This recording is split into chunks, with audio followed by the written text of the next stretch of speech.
Perfeito. Obrigada, Rob.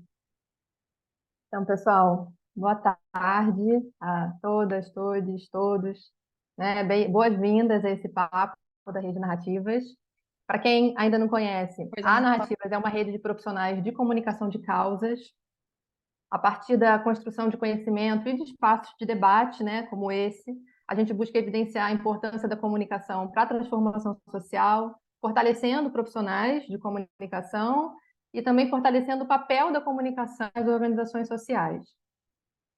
A gente conta hoje com a participação de mais de 600 integrantes na rede Narrativas, que interagem por meio de encontros, de debates e de um grupo de e-mail super poderoso.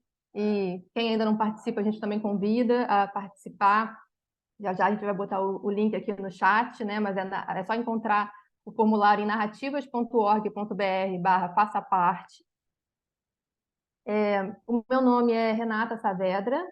Eu vou me audiodescrever também, já que a gente está gravando esse encontro e vai disponibilizar. Né? Eu sou uma mulher branca, de cabelo curto, louro, louro no momento, né? Uso óculos, estou com um brinco marrom e uma blusa azul estampada, com fundo branco, né? Atrás de mim tem uma parede branca. Eu faço parte do Conselho Gestor da Rede Narrativas, que é um grupo de integrantes da rede que busca facilitar ações coletivas dentro da rede, né? A rede funciona de forma muito orgânica, o papel do Conselho Gestor é dinamizar um pouco esse movimento orgânico da rede. Queria agradecer demais a todas as pessoas que se juntam a nós aqui hoje para esse papo, né? Que a gente chamou para conversar sobre comunicação de causas baseada em dados. E aí, em primeiro lugar, o que é isso, né? O que a gente quer dizer com isso? Quando a gente fala sobre baseado em dados ou baseado em evidências, a gente está se referindo a ações de comunicação que integram pesquisa, testes ou avaliações para entender e para influenciar mais efetivamente o comportamento, as atitudes, né, e o conhecimento de públicos específicos. A gente sabe que o ecossistema brasileiro de comunicação por direitos, né, de comunicação de causas e comunicação por direitos, vem se desenvolvendo e se diversificando muito nos últimos tempos, mas ainda apresenta muitas lacunas e muitas fragilidades. E que não é tão fácil a gente encontrar profissionais de comunicação que estão trabalhando com comunicação baseada em dados, né? Que estão trabalhando com técnicas e metodologias de pesquisa sólidas e que têm também proximidade e familiaridade com pautas de direitos humanos, né? É difícil encontrar esse match. Em 2021, eu fiz uma pesquisa preliminar sobre esse tema, entrevistei algumas pessoas do campo e o que eu vi assim foi um entendimento geral de que fazer pesquisa é uma coisa muito cara, é uma coisa muito demorada, e que o terceiro setor e as organizações da sociedade civil, em geral, não têm os recursos necessários para isso, né? Recursos profissionais, tempo. E a comunicação baseada em dados é uma coisa que está muito associada a uma prática do mercado, né? Uma prática corporativa, que só empresas ou grandes fundações podem pagar. Então, para o terceiro setor investir em pesquisa e em comunicação baseada em dados, a forma mais comum de fazer isso é em rede, né? Junto com outras organizações. E acho que existe aí um consenso de que a gente precisa expandir as informações sobre pesquisa e sobre comunicação, né, baseada em dados no setor da comunicação por direitos, né? Um dos entrevistados nessa época comentou assim, esse ainda é um tema muito novo no terceiro setor, e o nosso primeiro tópico é levar informação, depois desenvolver treinamento para trabalhar com pesquisa, e isso tem que ser um conhecimento construído coletivamente. Então, isso tudo motivou a gente a propor essa conversa aqui hoje, né? E para isso a gente convidou profissionais que estão atuando com comunicação baseada em dados, que estão dialogando com outras organizações sociais também, né? Promovendo aí ações coletivas, para eles compartilharem um pouco das suas experiências aqui com a gente, né? Porque a gente sabe que apesar dos desafios, existem iniciativas que estão se dedicando à comunicação estratégica a partir de pesquisas, né? Que estão produzindo dados e conhecimentos que a gente acredita que podem ser mais amplamente difundidos e utilizados por organizações e pessoas comunicadoras do campo dos direitos. Então, a gente vai conversar sobre isso aqui com a Maíra Beruti e o Ricardo Borges, da Quid, que é um laboratório de comunicação e mobilização para causas, e também com a Edilaine de Abreu, que é da Diálogo Brasil, Iniciativa de Comunicação Estratégica.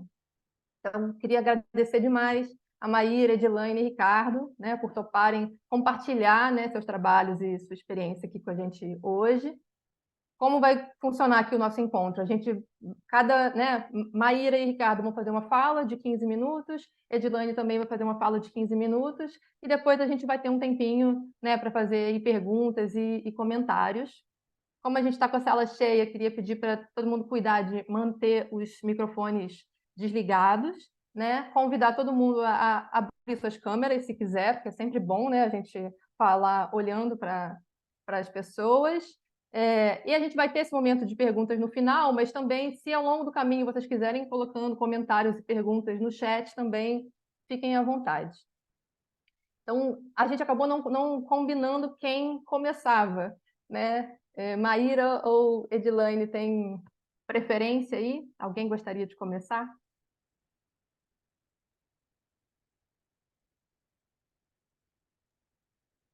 Você que manda, Renata, mas posso seguir aqui. Então, por favor, Maíra. E queria pedir também para fazer a sua audiodescrição, tá? No início da sua fala, por favor. Ok, obrigada, Renata, Roberta, pelo convite. Prazer estar aqui. Eu sou Maíra Beruti, da Quid. Sou uma mulher negra, estou com brincos de búzios, com um black power, com um vestido verde. Atrás de mim tem um sofá, tem um machado de Xangô, que é o orixá da justiça. Vou fazer uma dobradinha aqui com o Ricardo, né? Eu vou acabar conduzindo um pouco a conversa, mas, Rick, por favor, fique à vontade para ir me complementando. Eu trouxe uma apresentaçãozinha aqui mais para a gente estar alinhado sobre o que é a Quid, né? Acho que, como a gente não sabe exatamente quem é o fórum aqui, a gente pensou numa conversa mais introdutória mesmo. E aí, acho que vale a gente pensar depois em novos fóruns de troca, a gente fica super à disposição para isso também, tá? Vocês estão vendo a minha tela aí? Estamos sim, Maíra. Sim. Beleza. A Quid, então, é um laboratório de comunicação, né? A gente está muito mobilizado em fazer a movimentação da opinião pública, né, em direção a valores progressistas e democráticos, né? Para isso, a gente formou um time que ele é diverso, né? Então, tem eu que venho, eu e meu time que está aqui também, a Yane e a Fernanda, a Fê e a Yane também fiquem à vontade para me complementar, que viemos mais do mundo de pesquisa, de dados, de social listening. Tem uma parte da equipe que é mais o perfil do Ricardo, que é uma galera já que tem uma trajetória na organização da sociedade civil, em organização da sociedade civil e também na política, e também temos muitos publicitários, jornalistas, né? Então é uma equipe que mescla um pouco dessas expertises, porque a gente entende que a gente precisa, enquanto campo progressista, né, atualizar um pouco do ferramental que a gente usa para fazer comunicação, e a gente acredita que para fazer isso é preciso, né, ter olhares e expertises diferentes. E a gente entende que para fazer isso, a gente precisa organizar o entendimento da opinião pública em três grandes grupos, assim, né? Então, um grupo que a gente chama aqui de base é o público que, de fato, já está alinhado com os nossos valores, né? Aí, no ponto de vista da Quid, os nossos valores vão ser sempre em relação à democracia e a valores progressistas, ou seja, como é que a gente mantém essas pessoas que já estão compactuadas com a gente nessa percepção, como que a gente engaja elas e mantém elas ativas no debate público. A gente tem o outro lado, né, então, que tem valores antidemocráticos e mais conservadores, que a gente chama aqui de oposição, e a gente entende que, como estratégia de comunicação, o nosso foco tem que ser em entender como que a gente pode neutralizar a participação desse grupo no debate público e o, de fato, o público que está em disputa, que é esse público que a gente chama de meio, que as nossas estratégias de comunicação têm que estar muito focadas em persuadir, ou seja, como é que a gente faz com que essas pessoas estejam mais próximas aos valores que a gente acredita. E aí, para isso, acho que um grande aprendizado que a gente teve na Quid nesses últimos anos, né? A Quid é uma organização de nasceu em 2020, então é uma organização recente, mas que nesses 2 últimos anos, a gente teve uma trajetória bastante consistente de vários projetos que nos ajudaram a entender que a gente precisa, na verdade, para dialogar com esse público, que é um público que tende a ser um público despolitizado, pouco interessado nessas pautas que a gente tem para mobilizar, que não se interessa, de fato, por participar de conflito, do ambiente conflituoso que muitas vezes a política coloca as pessoas, a gente precisa, de fato, chegar onde elas estão. E aí, para isso, a gente considera que é fundamental a gente fazer um processo investigativo para entender, então, quais são os interesses, o que essas pessoas consomem, o que elas fazem no tempo livre, né? E aí, de fato, a gente conseguir chegar nesses espaços em que elas estão consumindo outras informações que não necessariamente de política.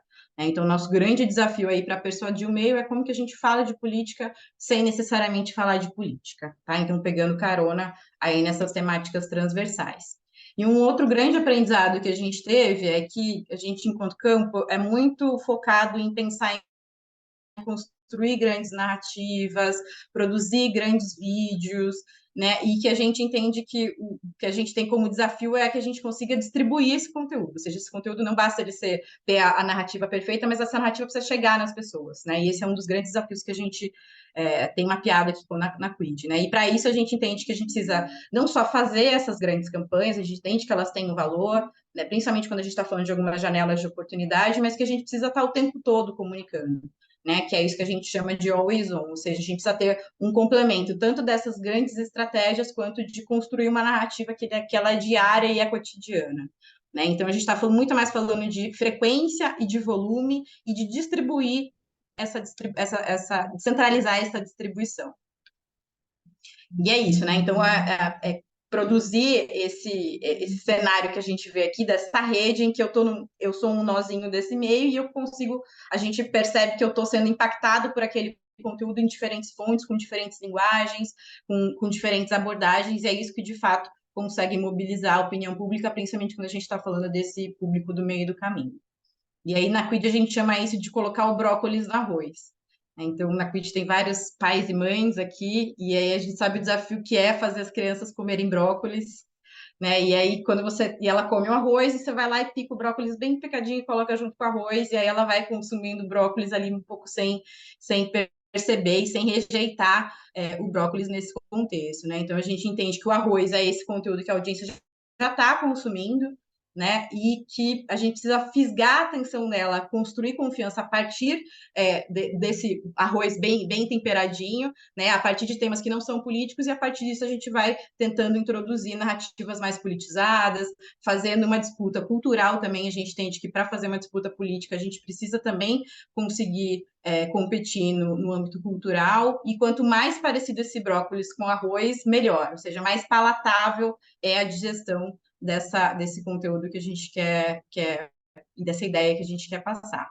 E aí, na Quid, o que a gente faz hoje, a gente tem uma série de audiência, tem uma audiência construída em vários canais de WhatsApp, de Facebook, de Instagram, de TikTok, né, que alcança aí 31 milhões de pessoas, né, uma audiência que é bastante considerável, em marcas que falam de temas diferentes, que estão nesse universo de redes sociais e que também estão fazendo essa disputa também a partir de grupos de WhatsApp, Telegram, que é o que a gente chama de dark social. Né? Então, na Quid, a gente tem mapeado aqui como o público foco das nossas estratégias diálogo com mulheres, diálogo com jovens, diálogo com população de baixa renda, né? E a gente faz isso muito a partir, né? Os arrozes que a gente produz aqui são de fofoca, de entretenimento, de memes, de curiosidade, né? E a partir disso a gente vai entendendo como é que a gente vai introduzindo esses valores mais progressistas. Né? Então, uma combinação desses dois universos, né? De uma comunicação que é always on, que eu estou todos os dias ali, a partir desse ecossistema de canais que a gente construiu para distribuir, né, de diferentes formas e diferentes abordagens esses conteúdos, né? Então, a partir dessa produção de conteúdo orgânica, e que vai estar trabalhando isso no médio prazo também, e para a campanha, que aí a gente entra com recursos, né, de estratégias mais robustas, incluindo mídia paga, né? Muito a partir do que a gente entende que é essa audience driven, né? Ou seja, o nosso foco é de fato entender como que a gente vai trabalhar cada conteúdo a partir das características de cada uma das audiências e públicos. E aí essas campanhas vêm muito em momentos decisivos e estratégicos.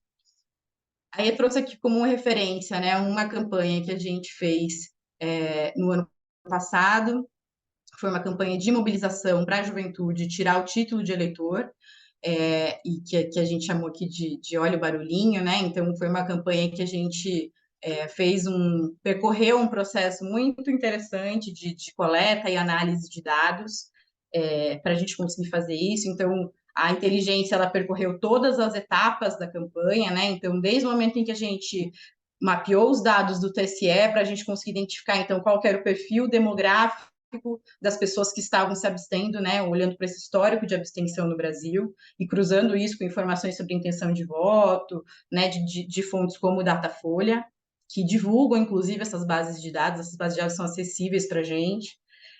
Depois a gente fez um processo mais qualitativo para entender, então, aí nessa parte da indicação de público a gente mapeou, então, que era muito importante que a gente conseguisse mobilizar a juventude para que a juventude tirasse o título de eleitor e voltasse a participar do debate democrático.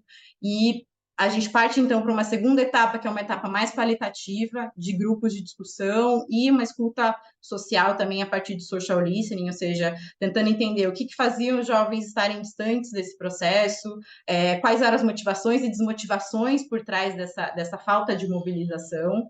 Depois a gente fez um outro mapeamento muito focado em entender esse universo cultural, muito de acordo com o que eu trouxe, né, da gente fazer essas disputas políticas que passam também pelo rio da cultura, ou seja, mapeando aí quais são os assuntos que eles interessam, quais são os conteúdos audiovisuais que eles estão consumindo, quais são os artistas, músicas, né? O que ajudou a gente também a construir estética, abordagem, a gente mapear quem são os influenciadores que estariam junto com a gente.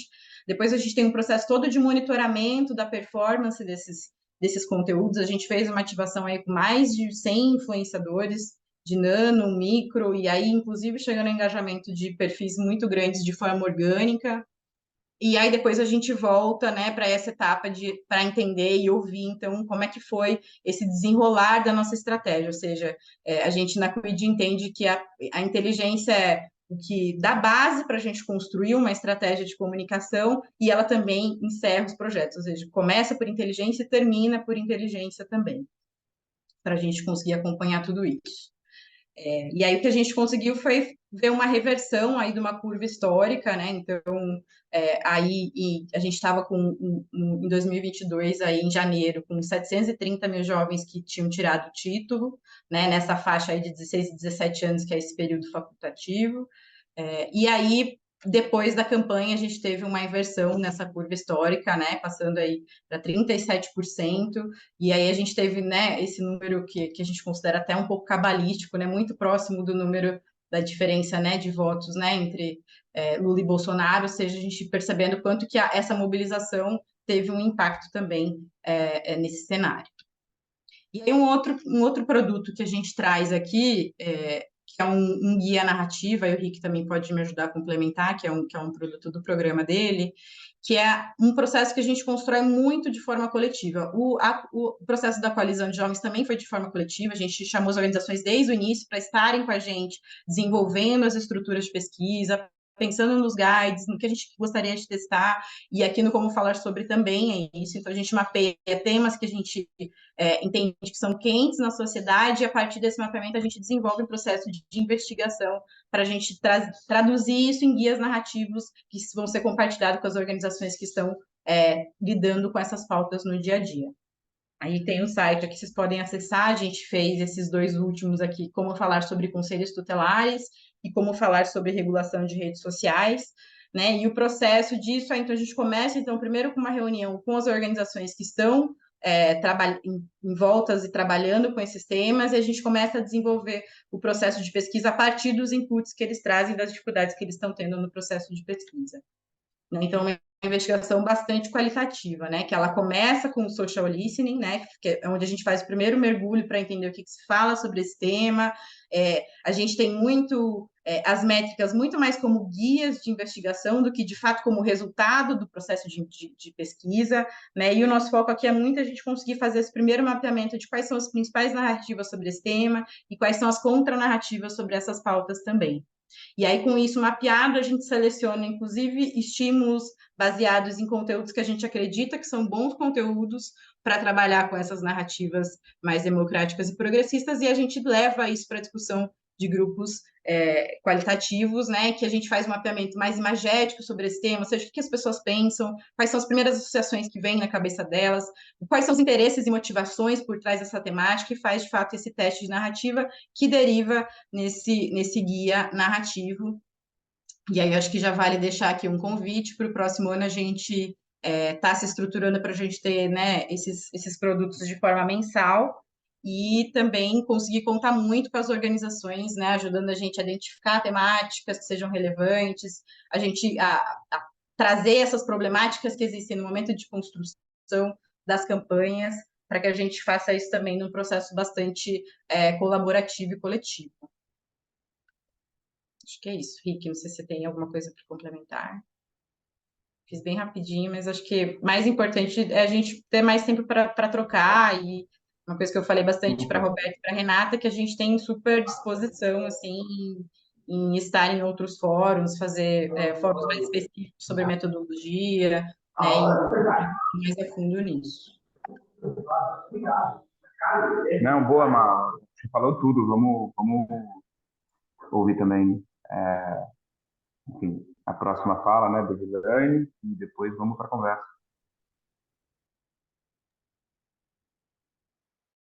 Perfeito. Obrigada, Maíra e Ricardo. Podemos seguir, então, com a Edilane.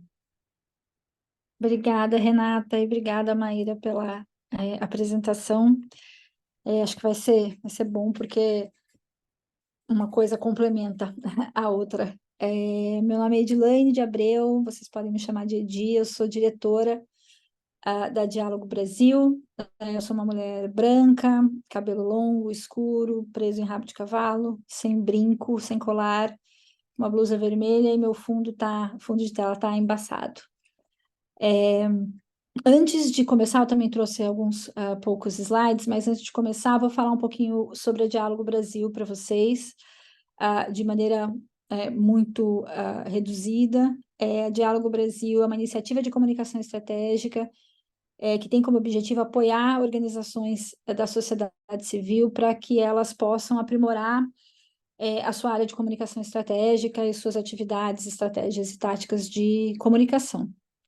A gente apoia principalmente organizações que trabalham com foco em proteção de florestas, direitos de comunidades tradicionais, questões climáticas e uso sustentável da terra. Então, esse é um resumo do que a Diálogo faz, trabalhando aí em diversas frentes de comunicação. Deixa eu começar a compartilhar.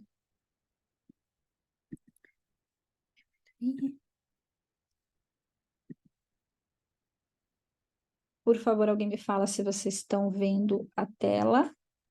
Estamos sim. Bacana.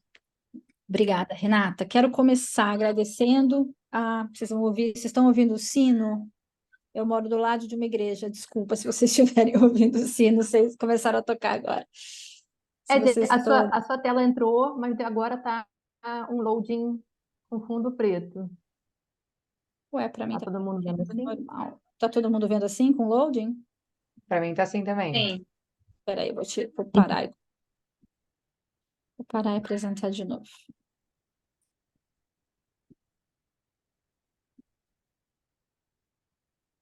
Agora? Agora sim. Sim. Que bom, foi o tempo do sino parar também.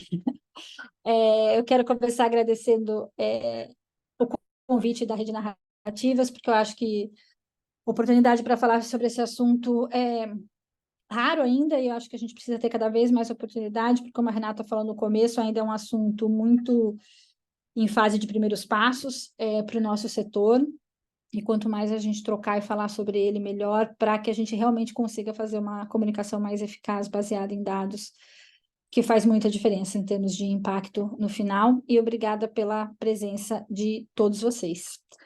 É sempre bacana também falar com colegas de comunicação e não ficar só nas nossas bolhas focadas no trabalho. Eu vou buscar hoje, no primeiro tópico, falar sobre a importância da comunicação com base em pesquisa, dados e evidências, mas aprofundando, a pedido da Rede Narrativas, um pouco mais em pesquisa, e daqui a pouco eu vou falar por quê. E também vou encerrar falando como que os dados levantados em pesquisas podem nos ajudar a fazer narrativas que engajem mais as audiências específicas que a gente precisa engajar. E aí a gente já cai para perguntas e respostas e podemos aprofundar de acordo com o interesse de vocês. Eu vou focar um pouco mais em pesquisa nessa conversa, porque um dos trabalhos que a Diálogo Brasil realizou para apoiar as organizações da sociedade civil é a realização de uma pesquisa de audiência com foco em valores, que segmentou a população brasileira em 9 segmentos, e se aprofundou na relação desses segmentos com temas socioambientais. Né? Então, a gente tem essa pesquisa pronta, a gente vai lançar no final do ano agora, e continuar ativando essa pesquisa ao longo do ano que vem, e essa pesquisa ela é para o campo, ela é para as organizações utilizarem. E essa pesquisa ela gerou, na verdade, o produto que vai ser lançado é um toolkit com personas, 9 personas, né, a partir desse segmento, e essa pesquisa ela vai ser lançada em parceria com o Nossas, que é uma outra organização que passa a liderar esse trabalho de toolkit a partir do lançamento, né, e a ativação do toolkit e os próximos passos também do toolkit da pesquisa, só para informação de vocês. Então, entrando na importância da comunicação baseada em dados, informações, dados e evidências, idealmente coletados, né, a partir de pesquisas, de monitoramento, de mensuração estruturados, sempre foram e ainda são extremamente fundamentais para estratégias eficazes. E eu falo estratégias eficazes no geral, porque não é só na área de comunicação, né? É só a gente pensar no exemplo se a gente fosse abrir uma organização, né? Você vai precisar entender dados, informações, evidências sobre o campo de atuação dessa organização, sobre a causa, o produto, o serviço que essa organização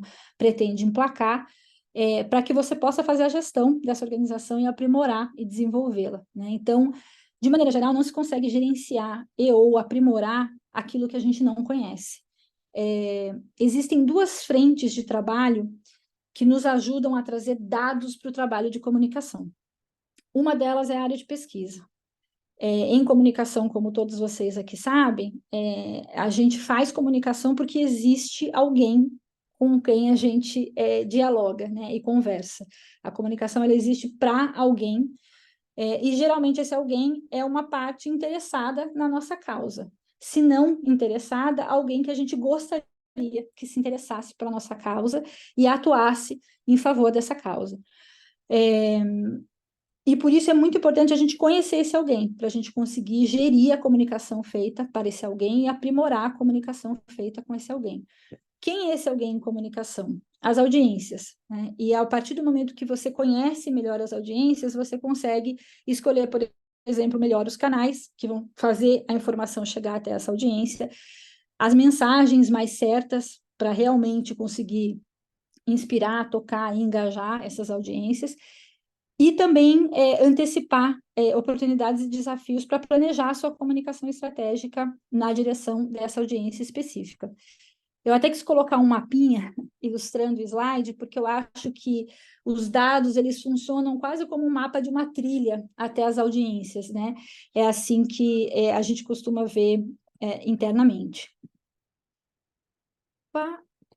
Uma segunda frente de trabalho, na qual eu não vou me aprofundar, pelo menos não nos meus slides aqui, mas que eu achei importante mencionar, uma segunda frente de trabalho que traz dados para a comunicação, é monitoramento e mensuração, né? Então, métricas e indicadores, a Maíra falou sobre isso também na apresentação dela, né? A importância de métricas e indicadores cresceu exponencialmente com a comunicação digital, porque a comunicação digital nos permite conseguir ainda mais informações e dados de maneira mais estratégica e ágil, e também nos permite testar mais e conseguir mais dados dentro das plataformas para aprimorar a nossa comunicação. Então, websites, redes sociais e plataformas online diversas nos permitem coletar dados de maneira mais estratégica e ágil. Mas, como eu falei, vamos focar hoje mais em pesquisa de audiência, pelo menos durante aqui a minha fala. Uma pesquisa de audiência, ela pode, por exemplo, focar somente em dados demográficos, né? O que são dados demográficos? Você entender qual é a idade da pessoa que está sendo entrevistada, da audiência que você está entrevistando, onde ela mora, estado civil, gênero, escolaridade, profissão, renda. Esses são dados demográficos. Mas nos últimos anos, a pesquisa baseada em valores somada à demográfica se tornou uma pesquisa muito valiosa para a área de comunicação. Por quê? Porque ela permite que você se comunique com aquela audiência específica ou as audiências específicas com base no conjunto de características que determinam o comportamento e a interação daquela pessoa com determinados assuntos. Esses são os valores, né? Você consegue, por meio de pesquisa baseada em valores, entender quais são essas características dessas pessoas que podem ou não determinar o comportamento e a interação dela com determinados assuntos, como a sua causa. E existem diversos tipos de valores, né? Estéticos, religiosos, éticos, profissionais, familiares, enfim, que podem ser abordados ou levantados durante uma pesquisa. Como eu estava falando, então, a pesquisa de audiência, os dados e achados levantados numa pesquisa de audiência baseada em valores, ela permite que a gente engaje as audiências por meio de ganchos emocionais, né, dessas características que são extremamente individuais ou coletivas de grupos, mas que estão ligadas às emoções das pessoas e acabam determinando o comportamento delas. Então, vamos usar alguns exemplos aqui do ponto de vista da própria audiência, né? Quando você tem uma pesquisa que traz achados para você, que te permite definir qual é o canal que você vai falar com aquela audiência, do ponto de vista da audiência, se o canal em que eu estou vendo essa informação é o meu canal preferido, obviamente essa informação vai chegar mais fácil para aquela audiência, porque é o canal que ela já abraça e que ela já entende, que ela já reconhece. Se o mensageiro, a pessoa que está passando aquela informação, que está comunicando com ela, é alguém em quem ela já confia, ela provavelmente vai ser mais receptiva à mensagem, à informação que está sendo passada. E se a mensagem que aquela audiência, aquela pessoa em particular está ouvindo, está aliada aos valores delas, às crenças, aos interesses, existe uma chance muito maior dela se engajar com aquela informação e agir a partir dela, por se reconhecer ali, né? Por aquilo ser interessante, por ela se ver naquela mensagem. Então, tentando dar um zoom muito rápido no que é uma pesquisa, né, com base em valores, uma pesquisa de audiência com base em valores. Para além da idade, gênero e residência do João, que seriam dados demográficos, eu quero saber o que ele gosta e quais são os valores. Então, o que ele lê, conteúdo que ele consome, por quais meios, quem que o influencia. Para além da escolaridade, profissão, renda da Maria, eu também quero saber valores dela e do que ela gosta. Então, como que a Maria se define? Quais são os objetivos da Maria na vida? O que a inspira? O que a interessa? Né? E de maneira ainda mais geral, características de ambos. João e Maria são mais ou menos individualistas, mais ou menos ativistas. Ambos conhecem os assuntos sobre o qual eu falo ou a minha organização fala. Como eles se relacionam com esse assunto? Esses tipos de dados que estão cada vez mais interagindo com o valor das pessoas podem ser levantados nesse tipo de pesquisa e ajudam a gente a refinar muito mais a comunicação e fazer com que ela seja muito mais estratégica. A partir do momento que você tem uma pesquisa com dados, né, nas suas mãos, você consegue analisar esses dados e transformar esses achados em percepções, né? Então, eu entendi que a Maria, ela gosta muito mais de vídeo do que de texto. Então, isso é a percepção que eu tenho com base no dado, e a partir daí eu consigo criar uma recomendação estratégica que eu vou falar com a Maria no YouTube. Eu vou falar com a Maria em canais que me permitam utilizar vídeo, por exemplo. A Maria gosta de educação, mas não é uma profissional de educação. Ela gosta de educação porque ela acha educação importante para o filho, ou a própria educação. Então, se eu falo sobre educação, se essa é a minha causa, eu vou desenvolver narrativas e mensagens que falem com a Maria por esse ângulo, né? Pelo ângulo não da educação é importante para o Brasil, a educação pode mudar o país, mas a educação é importante para o seu filho, né? Por quê? E os dados da pesquisa vão te ajudar a refinar isso. E como eu já falei, o YouTube seria o canal para Maria. A Maria, a gente percebeu pela pesquisa que ela não gosta de ONG, que tem, né, sido influenciadas por outras narrativas, e ONG não é o mensageiro preferido dela. Mas ela tem influenciadores que ela ama, e ela segue muitos influenciadores. Então, o melhor mensageiro para falar sobre educação com a Maria não é a minha ONG diretamente, mas um influenciador que ela gosta. Então, eu vou engajar os influenciadores para que eles utilizem conteúdo sobre educação com as minhas narrativas propostas e cheguem até a Maria. Então, esse é o tipo de cascateamento que você pode fazer a partir de uma pesquisa de audiência baseada em dados. E para encerrar, eu acabei escondendo o slide porque eu achei que não ia dar tempo, mas eu vou deixar na minha fala, é sobre encerrar falando um pouquinho sobre ferramentas, né? Pesquisa, desde utilizar os institutos de pesquisas que existem no mercado dos mais diversos portes e que também fazem pesquisas dos mais diversos portes, também existem profissionais de pesquisa, consultores, né, individuais que conseguem fazer pesquisas de menor porte também, utilizando determinadas ferramentas. E existem muitas pesquisas no mercado já disponível, dependendo da área em que você atua. Isso tem acontecido muito, né? Muitas pesquisas públicas nos últimos anos. Vale dar uma pesquisada, vale fazer aí uma conversa com organizações específicas que trabalham nessa área, porque tem muita pesquisa aberta que às vezes está escondida, e as organizações não sabem. É isso. Obrigada, gente. Super obrigada, Edilane. Obrigada a vocês também pelo, né, respeito ao tempo, assim. Acho que está funcionando bem a nossa dinâmica.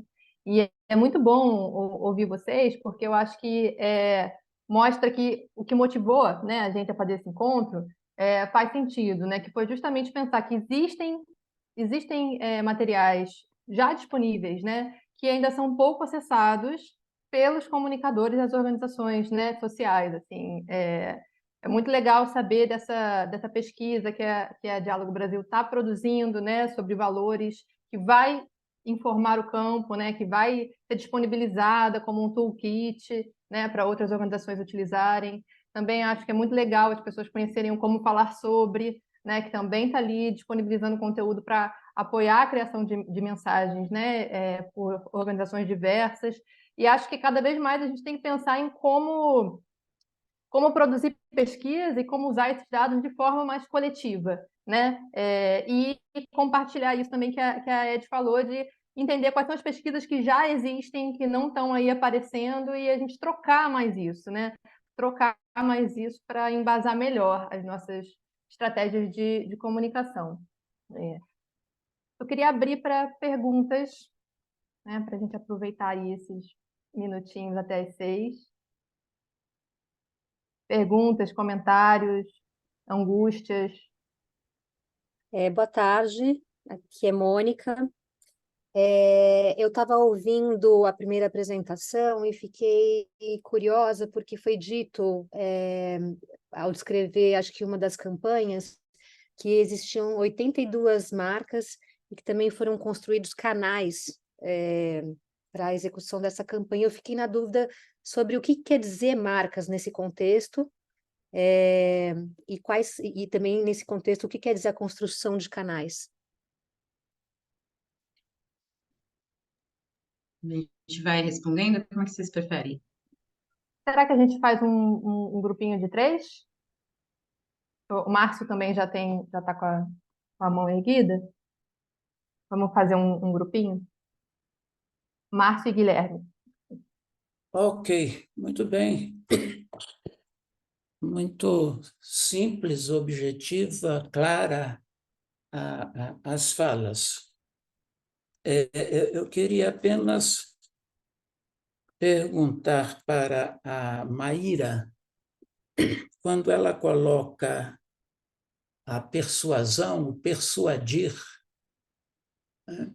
E existe, pelo menos ideia da conscientização e não da persuasão. A persuasão é facilmente substituída por outra.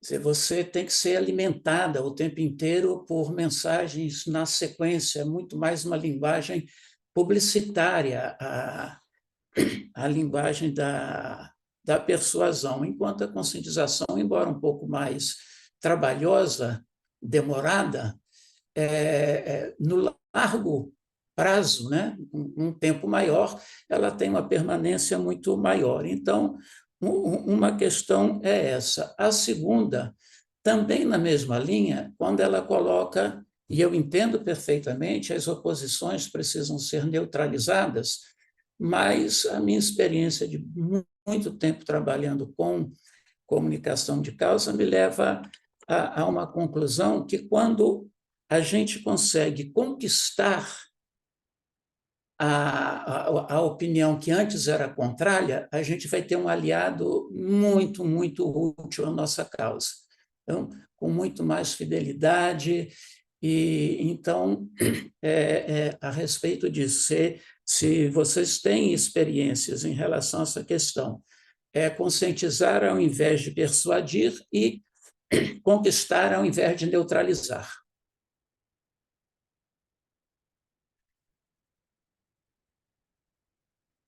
Bom, pessoal, bora lá. Prazer, meu nome é Guilherme. Queria primeiro parabenizar aí a todos os expositores. Vamos lá. Eu sou publicitário, então talvez se eu entrar em alguma terminologia que vocês não conheçam, pode me sinalizar. Mas a minha pergunta eu acho que vai para vocês de modo geral, que é o seguinte.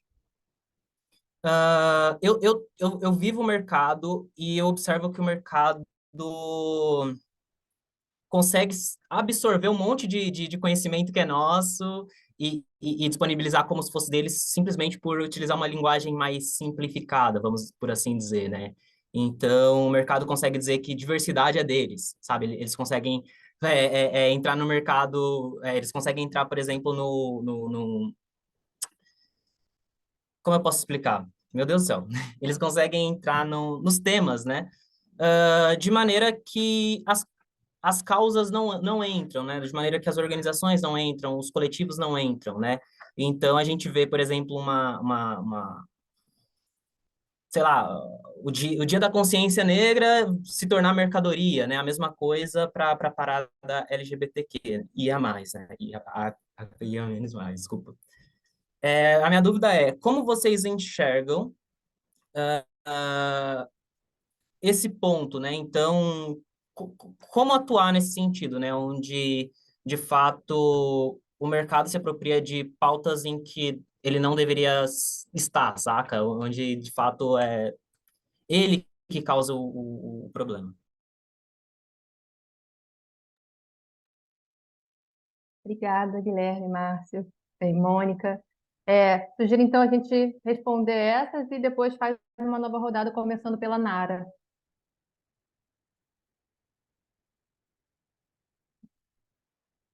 À vontade. Eu vou puxar aqui, você vai me Bom, ajudando aqui. Primeira pergunta da Mônica, sobre construção de canais e que seriam essas marcas, né? Então, o nosso processo aqui, Mônica, é entender, por exemplo, nesse projeto de mobilização da juventude, o que a gente fez foi, então, mapear, então, quais são esses interesses culturais, né, que cercam esses jovens de 16 e 17 anos, e a partir desses interesses, a gente identificou quais seriam os possíveis arrozes que a gente teria que produzir para conseguir falar, então, da importância do voto e da importância da participação nesse processo democrático. Então, essa construção de canais, ela é uma resposta, né, para a gente conseguir, de fato, conversar com essas pessoas onde elas estão, né? Então, isso é um processo que é essa lógica da gente conseguir construir esse ecossistema de informação, né, para que as pessoas sejam, para que, de fato, o conteúdo chegue até elas onde elas gostam de consumir informação. Então, ele é um processo que tem o nosso papel aqui de pensar em como é que a gente vai construir esses brócolis, né? Então, como que a gente fala da juventude participar de um processo democrático de uma forma menos chata, né, e trazendo muito uma lógica de construção de uma agenda positiva dessa participação, né, e aí para isso a gente lança mão tanto desse processo que a gente fez, né, com esse grupo de influenciadores que de fato ajudaram a gente a desenvolver esses diferentes formas de cozinhar esse brócolis para suas audiências, mas também a gente tem um processo interno da gente, né, criar canais em Instagram, em Facebook, em grupos de WhatsApp, para que a gente consiga também ir complementando essa atuação dos influenciadores, né, e construindo esse ecossistema informacional. Então, essas marcas são marcas que são construídas justamente para que elas tenham legitimidade e construam confiança junto a esses públicos a partir de temáticas que já são do interesse desses públicos. Eu não sei se... Desculpe insistir, mas ainda não está claro para mim o que é uma marca nesse contexto. Eu vou tentar dar uma tangibilizada aqui nisso. A gente, em dado momento, aprende que o nosso público... Vocês me ouvem bem? Talvez vocês estejam com tatuagem. Se tiver ruim. A gente aprende que o nosso público prioritário daquela campanha gosta muito de fofoca. Pois bem, a gente, então, cria uma página e passa a administrar uma página que vai produzir fofoca, né? E naquela página que está produzindo, né, conteúdo sobre fofoca, a gente vai inserindo conteúdos que são ligados à campanha, né, ou, digamos, conteúdos mais politizados. É essa a lógica do arroz com brócolis. Isso vale para fofoca, isso pode valer para meme, isso vale para curiosidade, vale para turismo, né? E a gente, ao cabo desses 3 anos de Quid, construiu um ecossistema, que a gente chama, que tem essas 80 marcas. Na verdade, são 80 canais, o número de marcas é menor. Canais é o número, uma marca pode ter diferentes canais, né? Então, eu posso ter uma marca X, né? Olha o barulhinho, que tem um canal no Instagram, um canal no TikTok, um canal no Fly. Então, a gente tem um número maior de canais e um número um pouquinho menor de marcas. Essas marcas são construídas muitas vezes por campanhas, né, próprias, às vezes são construídas em campanhas com parcerias, às vezes a gente encontra um mercado de páginas que a gente adquire, né, de pessoas que já tinham começado ali com a página e a gente adquire a página. Então, quando a gente está falando de um ecossistema de páginas, é isso, né? A gente construiu um ecossistema em que a gente reuniu, tem um monte de gente trabalhando dentro da Quid, que é basicamente administrador de perfis, né? CMs, como se diz no meio da comunicação. Ficou mais claro agora, Mônica?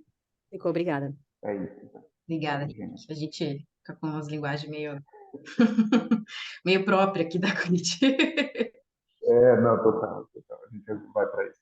Mas é isso, Mônica, né? Então, marcas são esses espaços, né, de construção de legitimidade sobre um tema que é de interesse das pessoas, e os canais são as plataformas, né, onde essa marca está posicionada. Aí a pergunta do Márcio, né, sobre quanto que a persuasão ela tende a ser um pouco, né, volátil, né, e a conscientização ela perdura, né? Eu acho que você tem razão, Márcio, mas eu acho que a gente precisa das duas coisas, né? Eu não consigo fazer um processo de conscientização se a pessoa não quer me ouvir, se ela não está interessada no que eu tenho para contar para ela, né? Então, eu acho que o grande desafio que a gente percebe quando a gente está falando do campo da política e das pautas, né, e de valores progressistas, a grande dificuldade é que a gente fica falando para a gente mesmo, assim, né? Então, o grande desafio é como que eu, de fato, consigo participar e abrir um canal de diálogo com essas pessoas para depois eu pensar num processo de conscientização, né? Então, acho que o grande desafio que a gente tem é como que eu consigo construir essa janela que cria uma oportunidade para que eu comece a tratar desses temas, né? Então, acho que uma coisa não exclui a outra, assim, né? Então, acho que você tem toda a razão que o processo de conscientização, ele perdura, mas o nosso grande desafio é como que eu dialogo, né? Como que eu abro as portas para que essa conscientização aconteça, assim. Posso dar um pouquinho, Mar? Claro. Não, rapidinho. É isso, né? Eu diferente da Mar, que vem do mercado de pesquisa, e tal, eu sou um guerreiro raiz. Eu só trabalhei em sociologia civil na minha vida. E existe um certo modo de fazer campanha, ou de fazer comunicação dentro de ONG, que é assim, a gente não comunica, não comunica, não comunica, daí vai, faz uma grande campanha, daí para, não comunica, não comunica, não comunica, né? Daí essa grande campanha tem alguns atributos, né? A gente vai lá, faz um grande vídeo hero, não sei o que, tem uma grande ideia de uma ação, não sei o que lá, e depois para.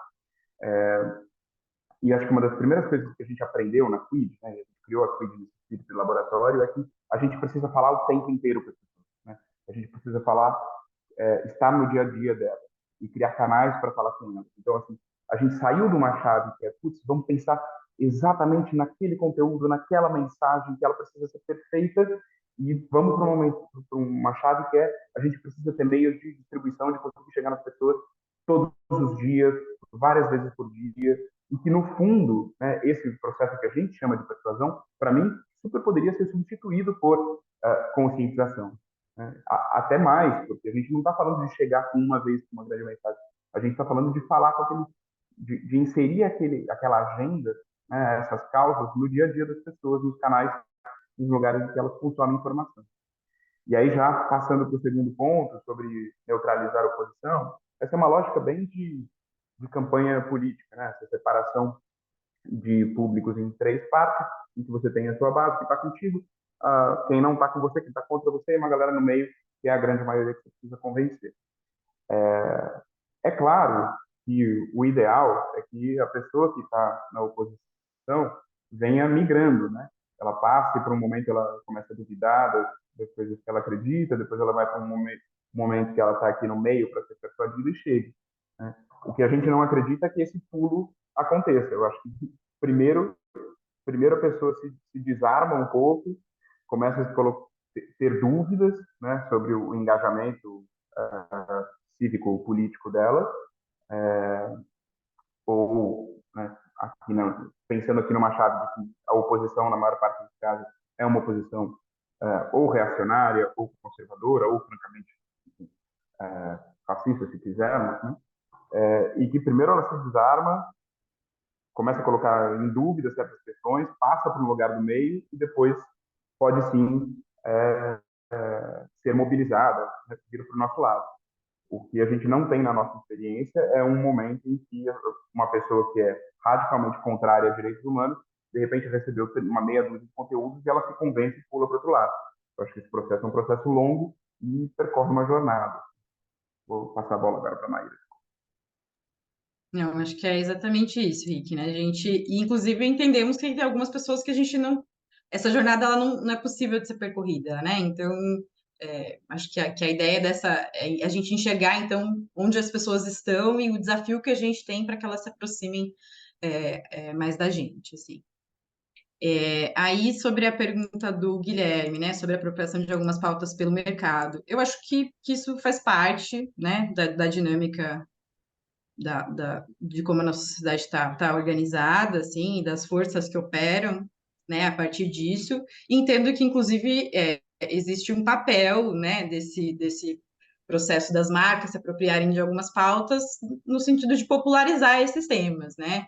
E aí eu entendo que nós, enquanto sociedade, né, civil, temos o papel de fato, conseguir se aprofundar sobre esses temas, que é um papel que o mercado não vai ocupar e nem é o papel deles, assim, né? Então, acho que tem muito entendimento de como que a gente lida com essas diferentes forças, né, e faz com que elas, de fato, contribuam para a discussão, entendendo que cada um vai ter um papel nesse processo, né?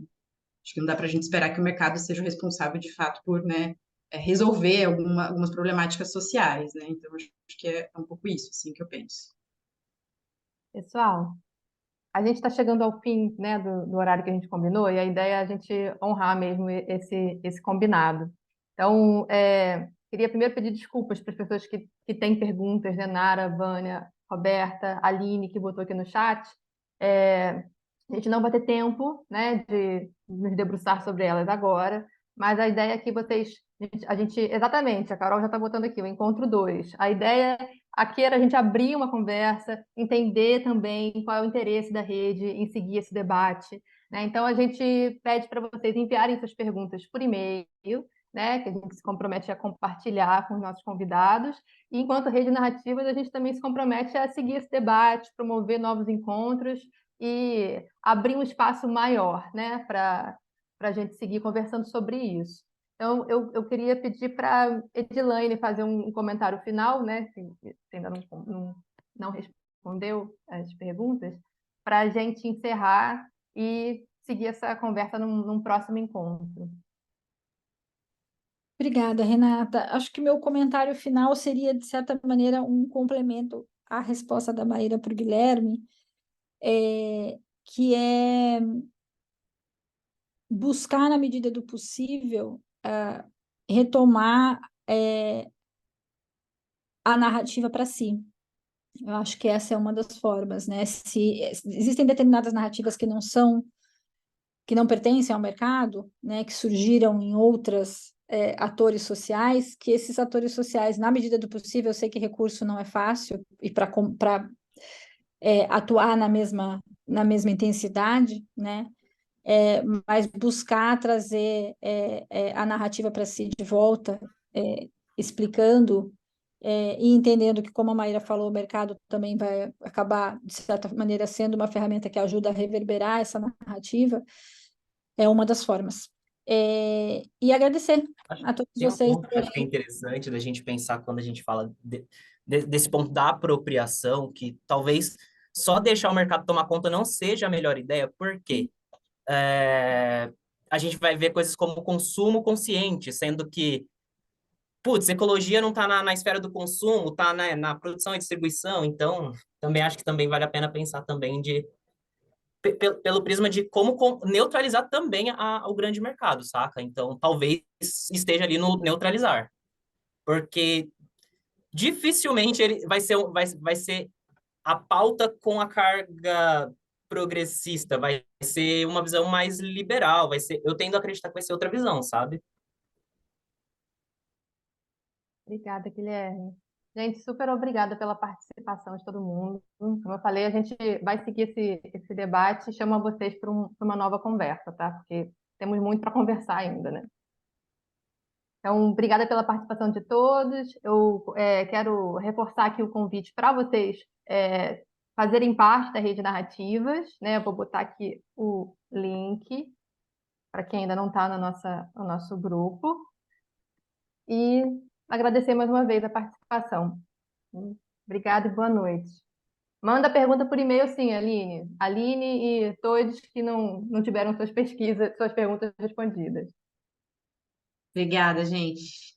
Boa noite, obrigada, gente. Boa noite. Obrigada, gente. Até a próxima. Obrigada, até.